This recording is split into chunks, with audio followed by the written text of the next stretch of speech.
There's this moment, after days, weeks, maybe even months of silence, when someone who pulled away from you suddenly pops back in a text, a DM, a little breadcrumb just enough to pull your attention. You think, why now? And more importantly, why do they see more into me now that I've gone quiet? Let's talk about why avoidants, those people who couldn't show up when it mattered, suddenly become addicted to you after you go no contact.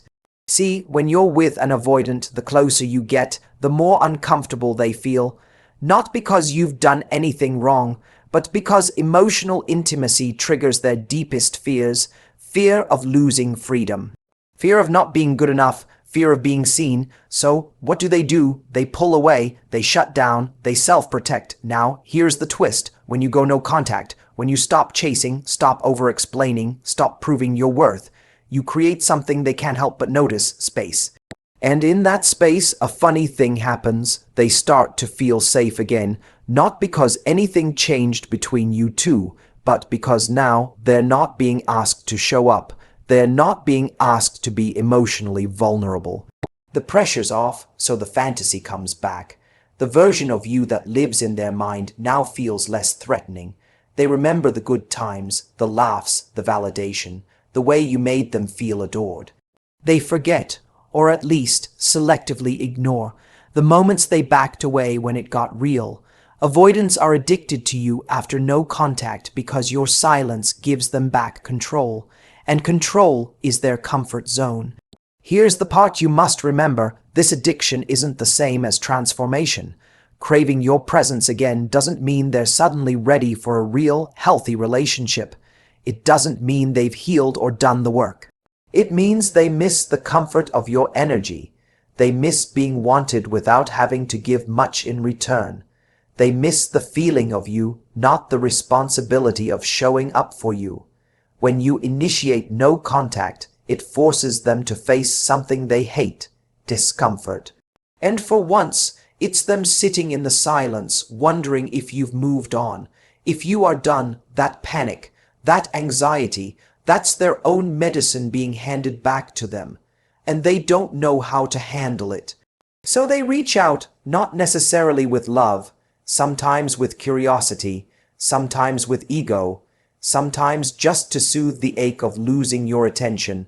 But here's where your power comes in. You've done the hard part. You've gone quiet not to manipulate, but to reclaim your peace. And the moment they come back sniffing around, you get to ask yourself a powerful question. Do I want this person back in my life? Or do I just want to be wanted by someone who once made me feel invisible? Because they may be addicted to the version of you who chased them.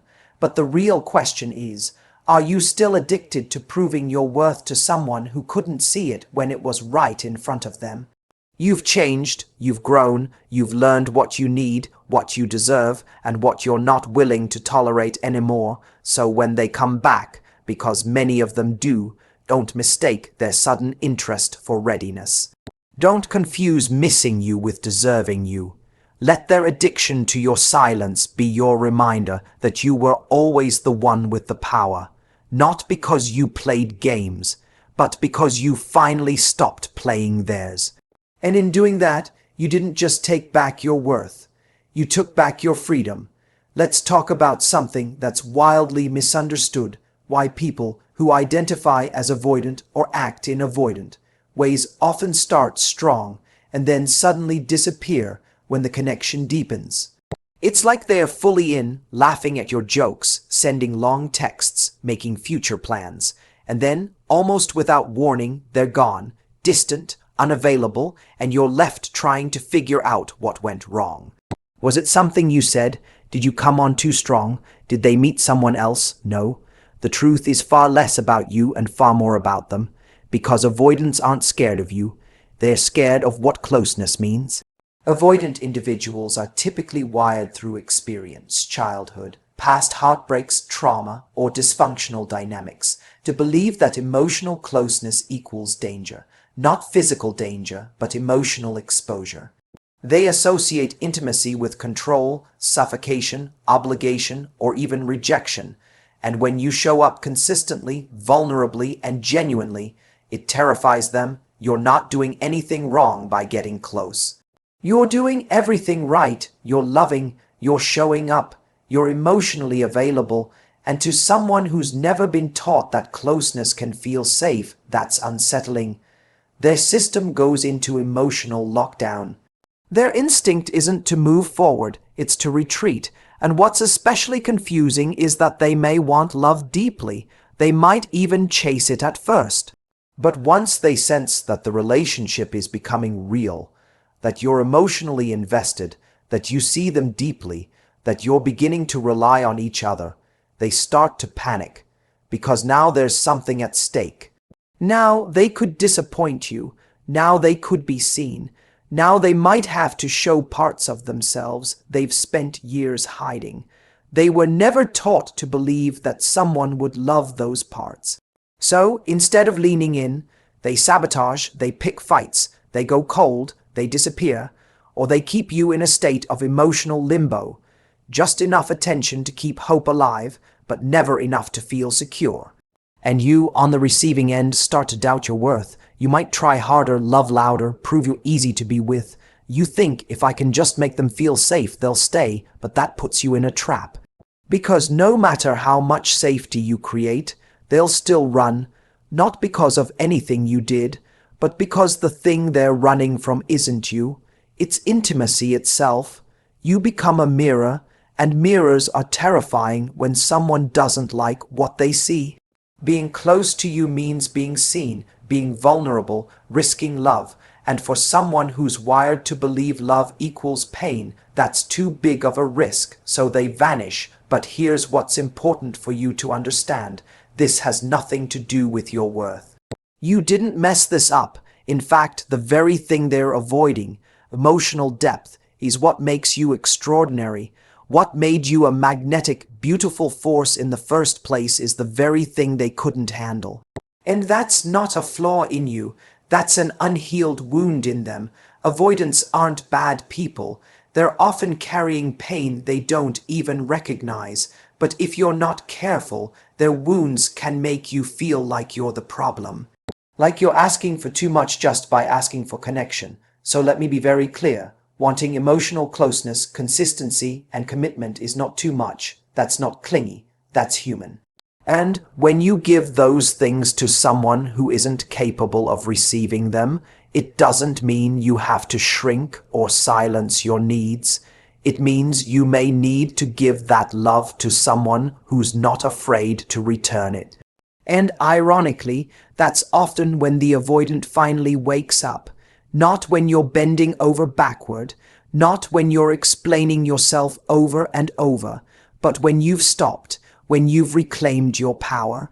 When you've stepped back and stopped chasing, that's when the fantasy version of you safe, beautiful, non-threatening becomes addictive to them again. But by then, you've hopefully remembered something vital.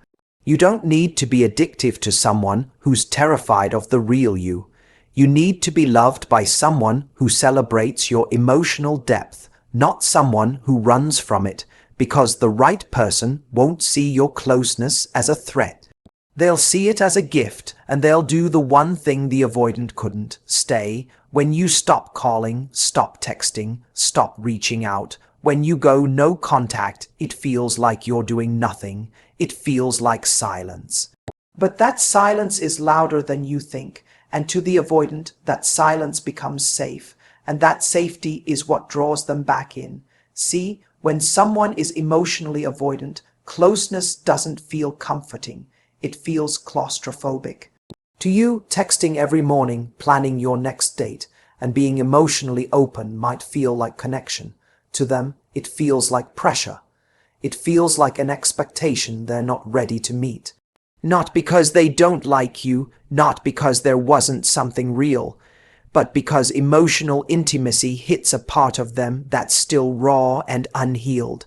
So when you were texting consistently, showing up with your heart on your sleeve, being available, caring, they started to feel something rise in their chest, not warmth, not gratitude, tension. It's like their emotional walls go up as soon as they feel someone getting too close. And when that happens, Your efforts to keep the connection alive start to backfire. Because the more emotional availability you offer, the more threatened they feel. And the more threatened they feel, the more they disconnect. You feel confused, maybe even rejected, but to them, pulling away is self-preservation. Now here's the shift. When you go no contact, when you stop reaching out altogether, you remove the pressure. You're not asking anything of them anymore. You're not offering closeness. You're not bringing up the relationship. You're not presenting intimacy, and to someone avoidant that creates relief. The air clears, their system relaxes. The panic they felt when you were emotionally close starts to fade. And with that pressure gone, what's left? The version of you they remember before things got intense. The version that was fun, light, mysterious, emotionally validating, but not demanding. The version of you they could handle on their terms. Suddenly, your distance becomes attractive because now they can miss you without feeling accountable to you. Now they can fantasize about the connection without dealing with the vulnerability that connection requires. You going quiet, it creates emotional space, and emotional space is what they crave. This is the moment when the avoidant starts creeping back in. They watch your stories, they like a photo. They send a random message that seems like nothing, but it's really something. It's their way of checking if the door is still open, without walking all the way through it. But here's what you need to understand. Their comfort is not your responsibility. The fact that they feel safe when you're distant doesn't mean they're ready for closeness. And just because they come back when you go no contact doesn't mean they've changed. In fact, it's often the opposite. They're coming back because they feel like the emotional threat is gone. They miss the feeling of being desired, of being admired, of being on a pedestal, but once real closeness starts again, if you respond too quickly, if you get too emotionally engaged, they may start to retreat again. That's the cycle. Avoidant people are often drawn to love, but terrified by it. And no contact, while painful for you, gives them the illusion that love is safe again, because it's no longer asking anything of them. But here's the truth. A relationship that only works when you're silent is not a relationship. It's an emotional illusion. It's a connection that survives on distance, not depth.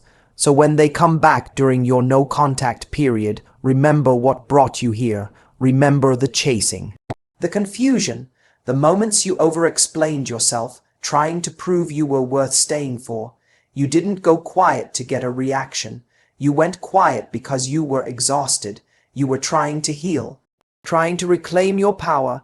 The fact that your silence now makes you attractive again to them, that's not love, that's convenience, that's fantasy, that's control. Don't let someone who feels safe only when you're far away convince you they're ready to be close. You didn't go no contact to play games, you went no contact to stop being played with, and the emotional space that made them feel safe again, that space is exactly what you needed too, not to bring them back. But to bring you back to you, let's be brutally honest for a moment, because honesty is the one thing that clears up all the emotional fog. When an avoidant comes back after disappearing, they're not always returning for the reasons you hope.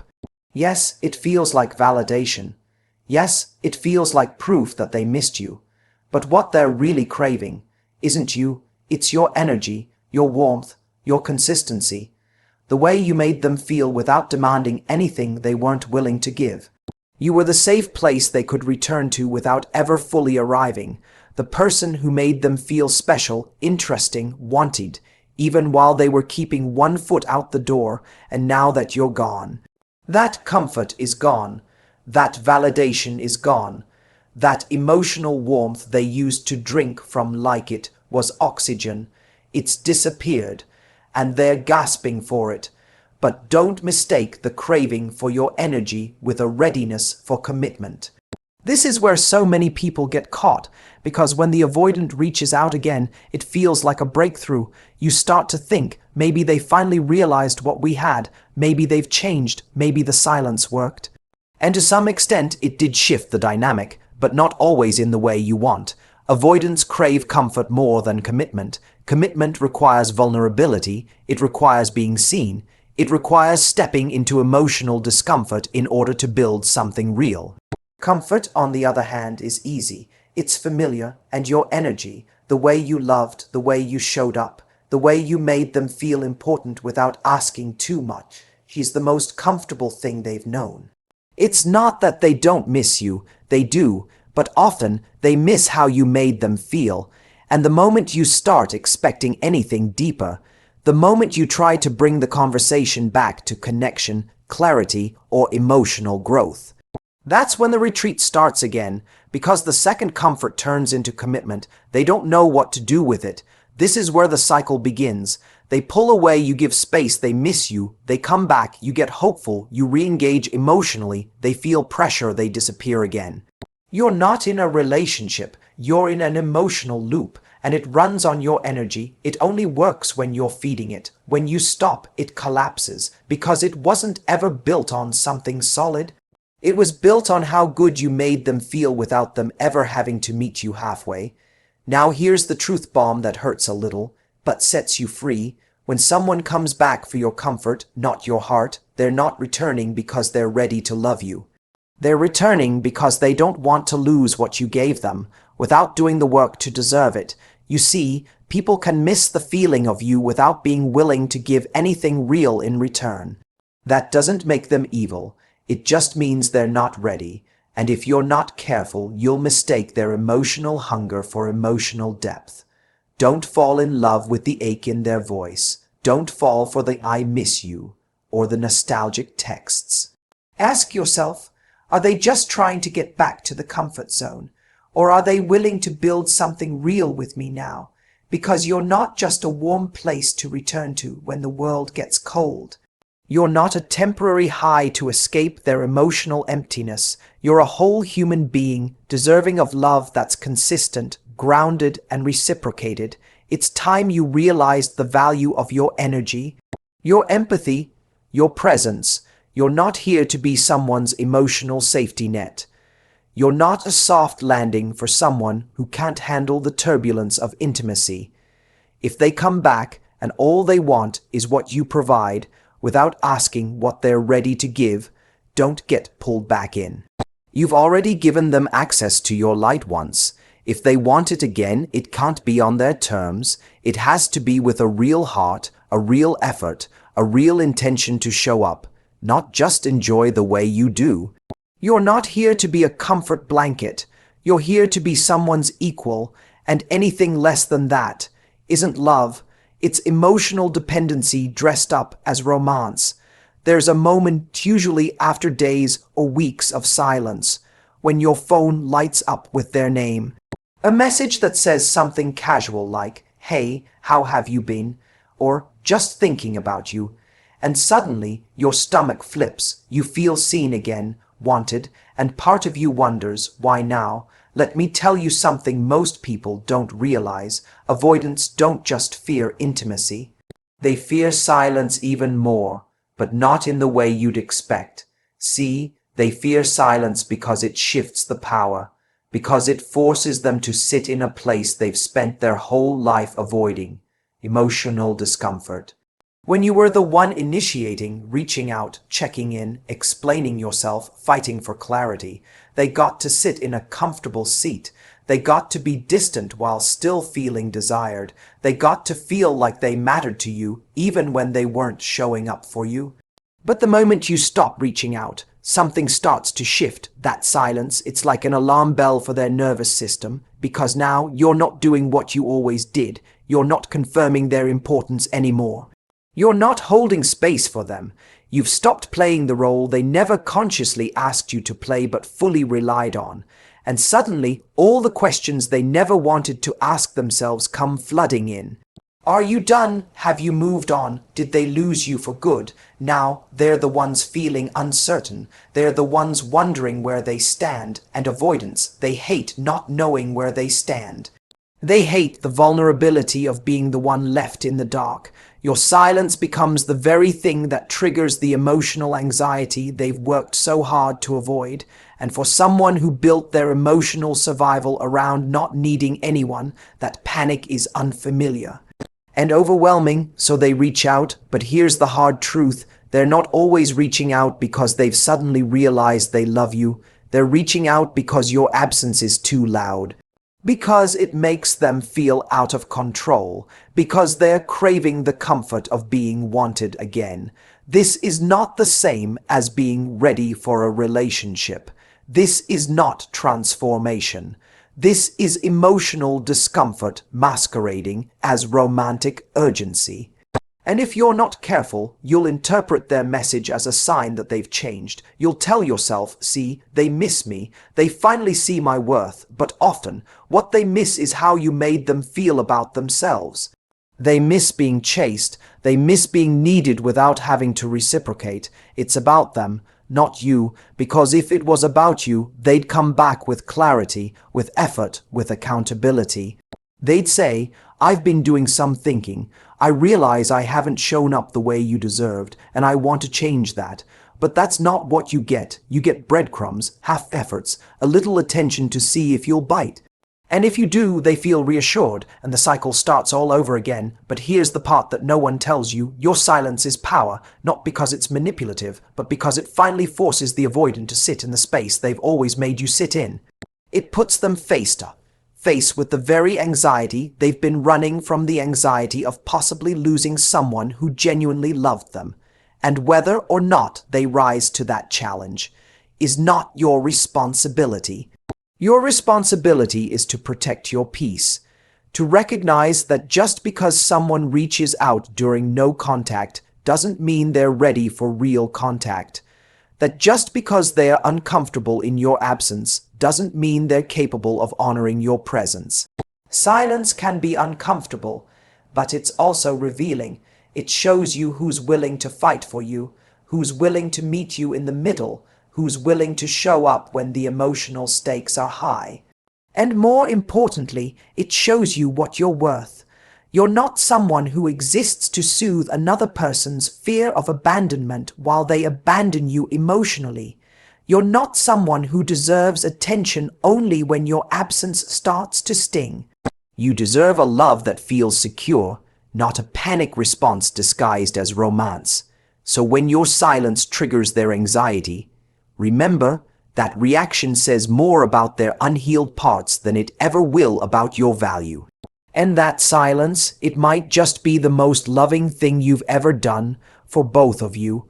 It's tempting, isn't it? That moment when they come back after being silent, after weeks, maybe months of distance. They reach out and suddenly every part of you wants to believe this is it, that the person you waited on is finally ready to love you properly, that the time apart changed something. But here's the truth you must hear, even if it stings a little. Their return doesn't automatically mean they're ready.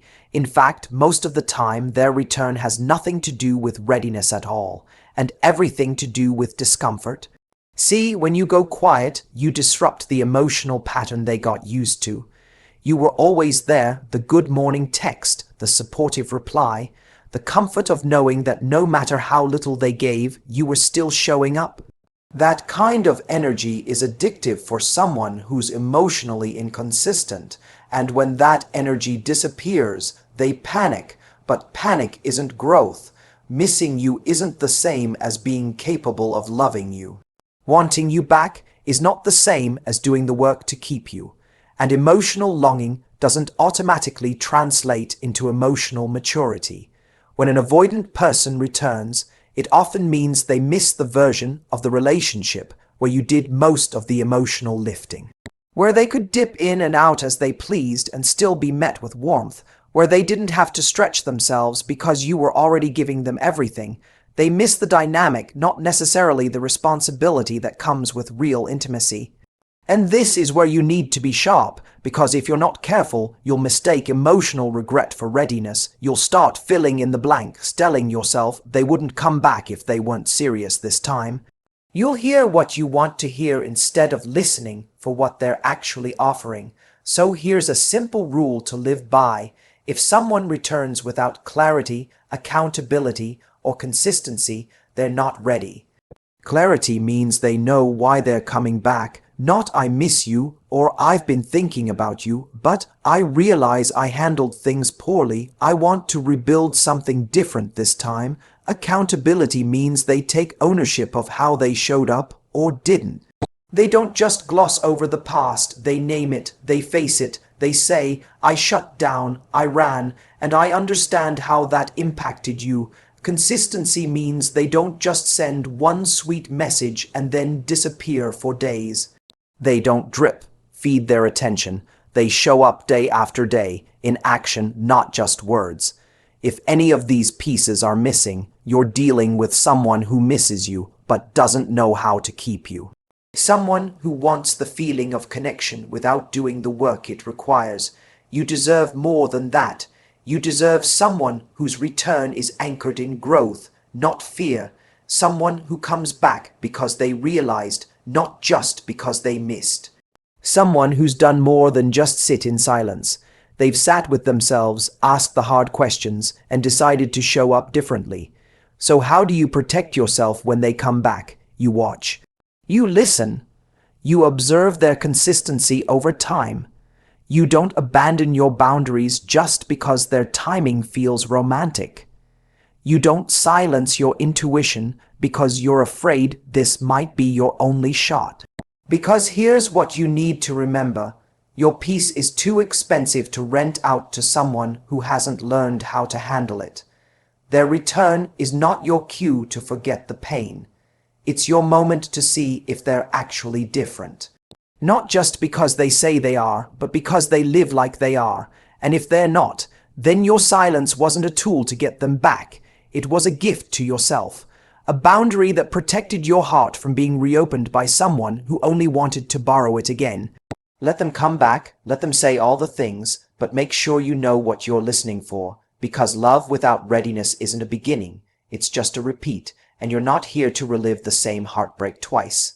You're here to break the pattern, once and for all. There comes a moment, usually after you've been hurt one too many times, where something inside you clicks. You stop begging for closure. You stop replaying every conversation trying to figure out where it went wrong. You stop trying to decode every breadcrumb they leave behind.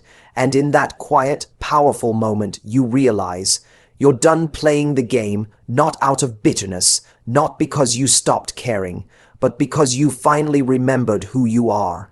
When you've been in a push-pull dynamic with an avoidant, it's easy to start living in reaction to them. You're constantly adjusting, being more patient, more understanding, less vocal, less emotional, all to keep their attention just a little longer.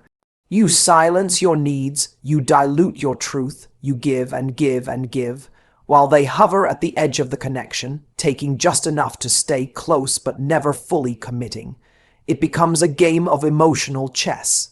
You try to say the right thing, text at the right time, show just enough interest without seeming too available.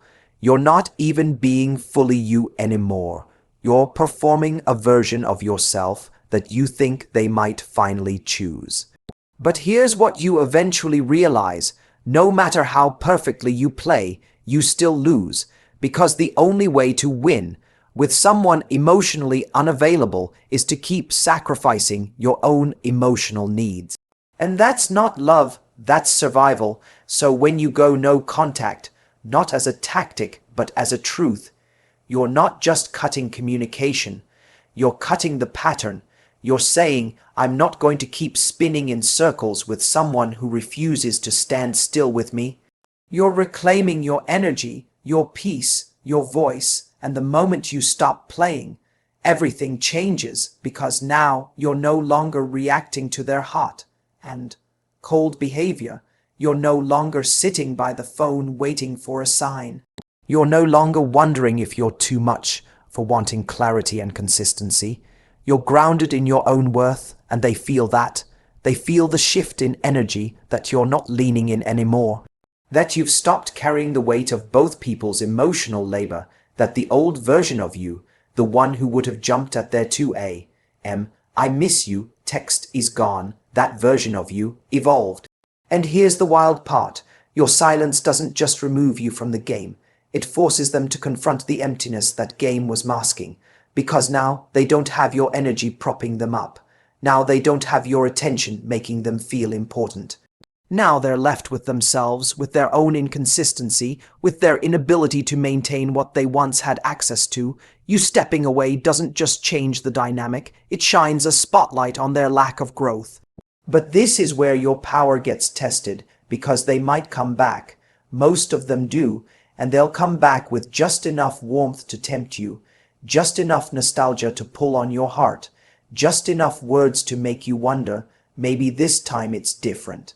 But you're not playing anymore, and that doesn't mean you slam the door in their face. It doesn't mean you become cold or cruel. It means you watch, you listen, you stay grounded, you ask yourself, does their presence bring me peace or does it reactivate old wounds? Because your peace is the compass now, not your hope, not your fantasy of who they could become, not your attachment to the past, just your peace. When you stop playing the game, you stop waiting for them to choose you. You choose yourself. You stop making excuses for someone else's emotional unavailability. You start honoring your own. That is power. Power isn't in how many texts you can ignore. Power isn't in playing it cool. Power is knowing that you don't have to shrink, perform, or chase to be worthy of love. Power is in knowing that the right person won't make you play at all. So when you go quiet, not out of manipulation, but out of self-respect, stand firm. Not to get a reaction, not to prove a point, but because you're finally living in alignment with the kind of love you want, and refuse to settle for anything less. And that kind of energy, it doesn't chase breadcrumbs. It builds kingdoms with people who are ready to build too.